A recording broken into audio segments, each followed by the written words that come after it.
আজ ছিল শ্রাবণ মাসের চতুর্থ সোমবার, আর ভোর ৫টা বাজতেই বেরিয়ে পড়েছিলাম বাবা চন্দ্রচূড়ের দর্শন আর পুজো দেওয়ার জন্য।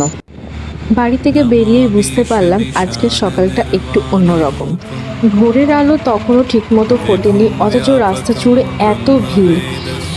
চারপাশে শুধু ভক্তি, হাতে ফুল, বেলপাতা, আর সবার মনে একটাই বিশ্বাস, বাবা সব ঠিক করে দেবেন। যত মন্দিরের দিকে এগোচ্ছিলাম ততই ভিড় বাড়ছিল।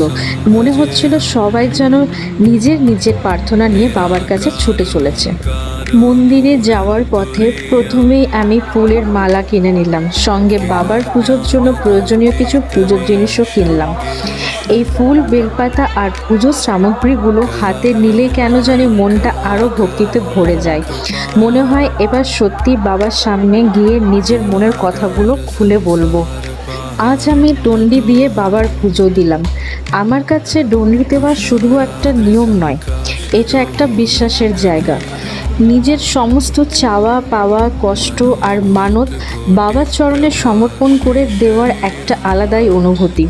দণ্ডি দিতে দিতে মনে হচ্ছিল জীবনের যত চিন্তা, যত কষ্ট, যত না পাওয়া সব যেন বাবার পায়ের কাছেই রেখে দিই। কারণ আমরা মানুষ, সব কিছু নিজের মতো করে ঠিক করতে পারি না ঠিকই, কিছু কিছু জায়গায় গিয়ে শুধু বলতে হয়, বাবা তুমি আছো, তুমি সব সামলে নিও।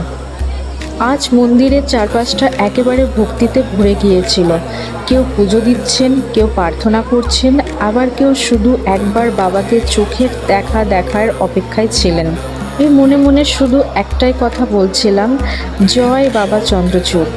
আজ বাবার কাছে বেশি কিছু চাইনি, শুধু চেয়েছি আমার পরিবারকে যেন ভালো রেখো, সবাইকে সুস্থ রেখো। জীবনের যে পথটা সামনে আছে সেই পথটা যেন বাবার আশীর্বাদে চলতে পারি। শ্রাবণের এই সোমবারের সকালটা তাই আমার কাছে সত্যিই খুব বিশেষ হয়ে থাকবে।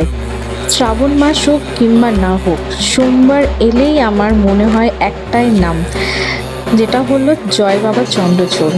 বাবার আশীর্বাদ সবার উপর থাকুক। যারা এই ভিডিওটা দেখছেন তাদের মনের সব ইচ্ছেগুলো যেন বাবা পূর্ণ করেন। তাই সবাই একসাথে বলো, হর হর মহাদেব, জয় বাবা চন্দ্রচূড়। সবাইকে ভালো রেখো, সবাইকে সুস্থ রেখো, এই কামনা নিয়ে আজ আমি বাড়ির পথে আবার রওনা দিলাম। পুজো হয়ে যাওয়ার পর যখন বাড়ি ফিরছিলাম, দূর থেকে বারবার মন্দিরের চূড়াটার দিকেই তাকাচ্ছিলাম।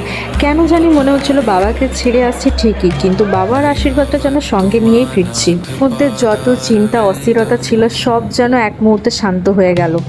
থেকে মন্দিরের চূড়াটা দেখতে দেখতে শুধু মনে হচ্ছিল, বাবা আমার পরিবারের পাশে এইভাবেই তুমি থেকো, তোমার চরণে যেন বারবার আসতে পারি। জয় বাবা চন্দ্রচূড়।